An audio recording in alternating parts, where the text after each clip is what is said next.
Eamon Murphy, local reporter here at the Oval in Belfast, where just moments ago, Lauren defeated Ballymena in the Irish Cup final, meaning that Coleraine has qualified for Europe. Now this leaves the Welders as the top-ranked side in the European playoffs.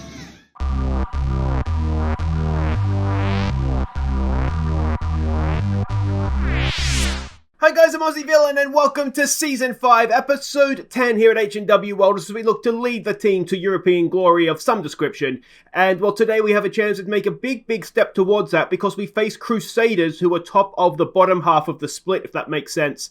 And the reason we're playing them is because Larne absolutely smashed Ballymena, if not on the scoreboard. They did not have a shot on goal. Which means that Coleraine, who finished third in the league, have now qualified for Europe because Larne obviously didn't need the European spot, I think they won the league, didn't they? So this is all very good news for us. If we go and have a quick look at the competitions here, we can see that the league is now split into the playoffs. So we will play Crusaders, Glentoran will play Ballymena, and the two winners will play off in the final for that last spot in Europe. So yeah, I mean, obviously, very, very hopeful that that will be us. But yeah, time will tell on that front. Now, I've kind of messed up a little bit here. What I thought it was a two-legger playoff like the relegation was, but it's not. So what we're going to do is that if we win today, we'll sort of have a bit of a squad look in depth at the squad ahead of the summer transfer special. And if we lose, we'll have the end of season awards, obviously. So I don't want the episode length to give away what happens, but it will just be the one game today because that's my fault because I messed up because I thought it was a two-legged semi and that we would be able to have nicely evened episodes, but we can't because I'm a moron. So that is that. Now, one bit of transfer news, and that is that we've made a signing for next season. We signed Stuart Murphy, a 17-year-old. He's at Bainbridge right now. Where are they? Third tier? No, they're second tier. So he's had a decent year in the second tier, actually quite a good year in the second tier. So we snapped him up. He was on a non-contract. And we'll just kind of see what happens with him. But you can see the scouts like him. Didn't cost us anything. And yeah, potentially there could be a decent centre-back for us as well. So again, just one that'll come in. We'll see how he develops. But Stuart Murphy will be joining us next season. Now, there's not much else to catch you up on because obviously we've just come straight back after the ending of the regular season. Now, unfortunately, we've taken a week off apparently in the analysis department. So we don't know what to expect from them. But it doesn't matter because we will play the way we play. So it's Popple in goal. It's Boyle, it's Okocha, Hall, and Simpson as the back four. It's own goal Gallagher in behind Cundell and Tipton. Sean Simpson, the number 10 of, from heaven really. He hopefully continue his good season. And it's going to be the two up top, Cargbo and Lucas. They've been absolute stars for us all season long in a nice battle to get the golden boot as well. So, yeah, let's hope they really battle it out today. Okay, so we can see the team sheets. We are hosting the game, which is obviously the benefit of being the top seed left in the competition. I don't know what to say. Carry on where we left off. All right, we'll probably say that. We'll point our fingers. We'll say we've got faith in them. And, I mean, in a way, it's almost worse for us. You know, because we are suddenly the top seeds. We're the favourites to get the European place. And, you know, Crusaders have nothing to lose. They're in the relegation group. So it is a 4-4-2 we're coming up against. Got cat hair in my nose as ever. Yeah, so we'll just see how we go. I mean, we should be fine. You know, we should be able to beat them. We've been a very good team at times this year. Cargbo, Lucas up top. Simpson in behind them has been a nice little pickup for us. If we defend well, which hasn't always happened, you know, you'd like to think we'll get it done. There's a ball forward. Cargbo's not going to get to that. Goalkeeper makes a save for the cameras. And what's going to become of this? He lumps it forward. Can we win that, please? Okocha does. Down to Cargbo. Here we go. Look at Simpson making a good run. Own goal Gallagher has it. He goes back to Hall.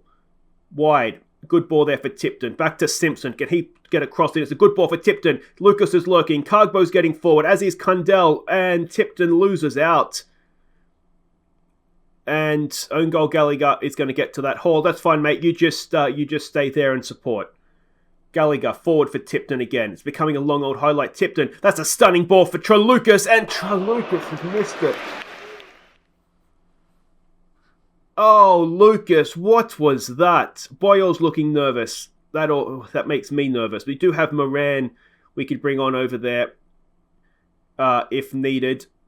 Here come Crusaders now. Cross into the box. Easy for Popple. Rolls it out for Okocha. Own goal Gallagher. Back to Okocha. Come on, boys. Let's use this. Boyle. What's he going to do with it? Hopefully not anything stupid. Ball there for Simpson. Can Simpson weave some magic? Cargbo comes deep to get it. Boyle, you friggin' idiot. He should... I say it every episode. He should be so good. He's won it back, though. There we go. Looking for Cargbo. Can't quite find him. This highlight is making me extremely nervous. Ball forward. Okocha's there. Heads it away. This is not looking good, is it? Simpson, and it goes past the post. We get away with one there, perhaps. We've got a corner. Where's the head of Cargbo? It's a penalty. It's a penalty, and it's going to be Sean Simpson to take it. The young number 10. Come on, Simpson. We need this, mate. Give us a lead. Give us a lead, mate. Come on. Come on. Simpson sticks it in the back of the net, and we're 1-0 up. We probably just about deserve that. A 13th goal of the season. Not all those have been for us. I forget where we snapped him up from. It was in the lower leagues. He was on a non-contract. But Simpson tucks it away nicely. It's 1-0. 13, unlucky for some. And, there we go. Let's give him some praise. Boyle looking nervous is continuing to... what's wrong with you, man? All right, goal kick. Can we win that header, please? Kundell can't. Come on. He gets back. Can he find a tackle? No, not quite. Tipton, go across, mate. Hall wins it back, lumps it forward. It's Cargbo. Cargbo brings it down beautifully on the chest. There's no one with him. Cargbo didn't have many options. You do wonder if maybe, heading towards the corner flag might have been a better option there. Try and get a corner for us. But anyway, we have a lead at half-time. It's 1-0. You've played well. There's room for improvement. Guard against complacency. You've played well. There's room for improvement. Let's pump our fists. Boyle is looking motivated. So that's something. Do we want to change anything? I'm wondering if we just look to lower the tempo, maybe. We already have the lead. It appears to be a game. Most of possession. Maybe not dominating as much as it would seem. But we've only had one shot on target of nine chances. I wonder if we should take off shoot on sight. There's a good ball down the side there for Tipton. Can he find a cross? No, he can't. Gallagher should pick it up, though. The risk of this, of course, is we're basically going 2-on-2 at the back, which does make me a little bit nervous.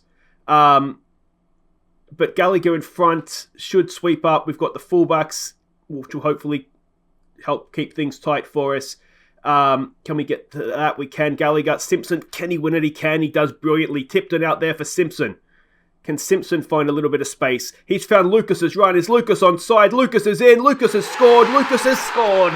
He is onside. It's a 19th of the season for Lucas. We're 2-0 up. And early in the second half, that is a wonderful, wonderful place to be. Simpson, he's just a vision of 17. As I said, it's 17 vision in this league. That's X-ray vision. He can see anything. And, a wonderful, wonderful finish from Lucas as well. Makes up for that terrible miss in the first half. 2-0 up, 2 shots on target, 2 goals. Let's keep praising them. And are we heading for the final of the European playoff? I don't know who I would rather play. Tipton's got a knock. Let's take him off.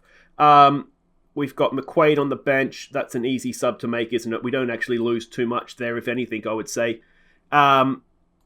Tipton, of course, is one of the guys that has been nominated for Viewers Player of the Year. If you haven't voted for that yet, if we win this game like it looks like we will, there'll still be a chance, so go and do that. I'll put the link, will still be down in the description. Simpson, can he get a cross in? He can. Can we wrap it up? It's there. It's Cargbo. Cargbo does. He gets number 20 just to make sure that he's not going to give up the golden boot. But we have a 20-goal striker in Hamzat Cargbo. Haven't had that since Matty Ferguson in the Championship, have we? So that is excellent. Hopefully Lucas will get himself to that milestone as well. Cross comes in. Not the best defensive work, and Cargbo pokes it home. And it is 3-0. And that, as I said, should be that. Let's praise them. And there will be one more game, one more episode this season, and it will decide if we are going into the European football for next season or not. And that is absolutely massive. Can we get a fourth just to top it off? What we don't want is a red card at this point, obviously, because we want to have as many players available as possible. Popple, he makes a decent save there. Ball forward. It's Cargbo. Back to Simpson. Just couldn't quite get there. Hall wins the header, though, down to McQuaid. Look at this. You'd almost call this possession football. We have come so far. And there's the lump forward, but it's a good one. It's Lucas. Can Lucas get a double? He can. Lucas goes to 20 goals for the season in stoppage time. And, well, it comes down to the final game of the season. A nice little sub-battle or sub-story, or what's the word I'm looking for? Subtext. Maybe that's the one. Anyway, Lucas and Cargbo will both go into the final game of the season tied on 20 goals apiece, unless, of course, something happens in the last few minutes of stoppage time here. They've both been brilliant this year. Cargbo, of course, is the other player that's able to be voted on. It's Cargbo and Tipton that ended up being the two nominees. And, well, there we go. There we go. Wonderful, wonderful stuff. There is one more game in this season for us, and we are 90 minutes away. Absolutely smashed them. 90 minutes away from European football. Don't let that go to your heads, boys. We've got to just try and bring them back down to earth there, I think. And it will be Ballymena in the final. They have defeated Glentoran 3-2. We have had a better time against Ballymena this season than Glentoran, so that's maybe a good result for us. Glenavon have been relegated from the league, so that's bad news for them. But for us, Crusaders hammered by the Wolf Welders, and, well, we have Tipton, that's fine, he's only got a bruise. There it is, we have in 3 days' time a European playoff against Ballymena. Now, the potentially bad news, Keister's back, excellent stuff, sitting in his own stand, of course. The potential bad news for that is that we know that Cargbo isn't always the most fit. Maybe I should have taken him off, actually, but we have Roddy. We can always play him if we need to. So that is that. Now, let's have a look at the squad, just for the sake of not letting episode length give things away. The squad that we have coming in for next season. Now, the two things that I always like to look at is appearances, so we can see who's played a lot of games here. And they're the players that ideally we would want to keep, wouldn't we? 20 games or more, even further down than that. Okocha came in midway through the season. These are the guys that we want to keep that are useful. And I don't know if we're going to keep Warnick, actually, because he hasn't really played well for us. But where I think you always do want to look is down the bottom here. Who haven't we been using? Now, I've been trying to get rid of Mulan for a while. Hughes is a youngster, though he's not that young anymore. There is still potential, but he's probably never going to reach it, so we might need to look to move him on. Alfie Cutbush, I wouldn't get rid of him, I don't think, just yet, because if Warnick doesn't stay, we need a backup for Gallagher in the deep-lying, in that defensive midfield position. McNally, he's 20 now. The time may be coming for him to leave. Dylan Davidson is going to be leaving. He's club captain right now, but he's not as good as he once was. Roddy, I would love to get back on loan. He's a really good backup, I think, for Cargbo. Kieran Sheedy is a youngster. He will be staying. Thompson Summers is going to be off. His contract is up. We're not going to be keeping him.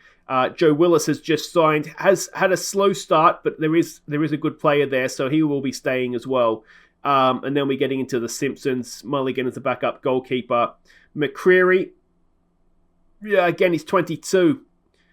We're looking at a 22-year-old and we're as a potential, and I don't think maybe his time has come. Lewis Francis is 21. He has been training well. I'm willing to keep him, at least till his contract expires. Suinen's contract is up. He trains the house down. He wins training every week, but he's just not a good footballer. His contract is up. We're going to let him go as well, I think. Lewis Hill is a youngster, so we'll be keeping him. Divine, 23. Again, we're looking at a 23-year-old and looking at the potential more than the current ability, so we might need to have some conversations with him. Sonar, I would love to sell because he's on £300 a week. We could really use that elsewhere, and he's not really kicked on after a sort of promising start. So you can see his transfer listed. Ideally, we'll get him out. He doesn't like me. I don't like him. We just need him to leave, basically. Byrne has been a really good player for us, so he'll be staying. Lillis is a very useful player as well. And Sinnerton and Gowan, so we're back up sort of to the players that we saw a lot of. Now, who has been playing well is, of course, the other question. And this can also decide who stays and goes. Cargbo's played well. Byrne has played well. Okocha has played well. All these guys, we'd want to keep, even if, especially if they're backups, because it means that they come in and do a job for us. Sinnerton, Suonen, so you can see he's played. How many games did he play this year? 8 games. He does play well. He's a strange one. He trains well. He plays well. He just doesn't look particularly good. Maybe, no, his contract's up. I think we've just got to let him go. Ross Smith is one I would like to get back on loan if we can, especially if he costs us nothing. He's been decent at times for us this year. Will Hall, McQuaid, we haven't got him back yet for next season. I would like to try and get him back. We'll just have to wait. Once the season's over, we'll be able to see if that's possible or not. Denham is one that £300 a week. If someone came in for him, I wouldn't be against letting him leave. We could probably use that money elsewhere. And then we're sort of getting down into the guys 6'9s that you wouldn't keep them because of they've played well, but the likes of Gowan is that we know he's a good player for us. And then you get down to some more disappointments. But so let me know what you guys think. Who would you be keeping? Who would you be maybe getting rid of? And what positions do you think we need to strengthen in? I mean, if we're looking at it in terms of the league, we're not too far away. We're playing well. Of course, Tipton, we know, is signing for us permanently next season. Striker, I think we're okay. It's not somewhere we'd need to strengthen. Defense is maybe somewhere, particularly if someone like Denham was to leave. Hall, I think, is okay for us. And Okocha has been great since he came in. But could we maybe get a little bit of strengthening done there, perhaps? Left back is a little bit of a problem for us, I think, as well. Boyle should be good. He just doesn't play like it. And the other one we have, of course, to play there is Moran. And he is solid, and he's also a good player because he can play centre-back. He's only 19, so we'll keep him. But I do wonder if maybe left back is somewhere we could strengthen. We have been working on training in defending in wide areas, and I think that has definitely helped our fullbacks. So I think Simpson is still at 20, someone that's worth hanging on to. McCreary, as I said, he's getting on a little bit now in terms of someone that's there for potential, and the potential isn't even as good as it was. So maybe we could get another right back in. My concern with that is that I don't want to stunt the development of Lewis Hill at all, because he, as you can see, is someone that at our level is quite good, and he does need to be playing. So maybe, that's something we can think about anyway. But let me know what you guys think we need to do in this in the summer. And that will do it for today. If you have enjoyed this, make sure you hit thumbs up, subscribe if you're new, and we'll be back next time. We will host Ballymena United in the final. European football on the line. Let's hope we can do it. Take care. And don't forget, go vote for your player of the year if you haven't already as well.